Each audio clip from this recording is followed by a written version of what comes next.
If the battery life on your iPhone keeps draining quickly, it could be because there are apps running in the background on your iPhone even when you're not using them. I'm going to show you how to stop those apps from constantly refreshing or using up your data and battery in the background.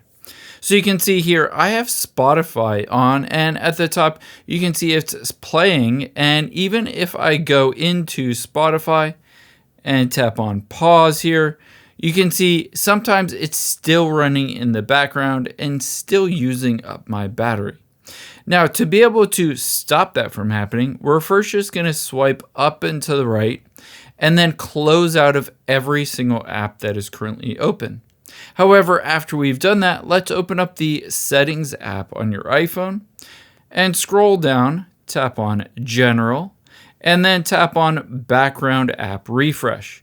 Now, while you have apps open, but they're not visible on your screen, this will allow all of these apps to constantly refresh their content. One option you have is if you don't want it to be able to run in the background, all you need to do is find the app and toggle it off. However, if you don't want any app to be able to run in the background, just tap on Background App Refresh and switch this over to off. Now, this means if I open up an app, it will run and refresh. However, if I close out of it, even if it's still open in the background, it won't be running in the background using my battery life or my data. I hope this helps. I know you're busy, so thanks for spending a little bit of your day here with me, and I'll catch you on the next one.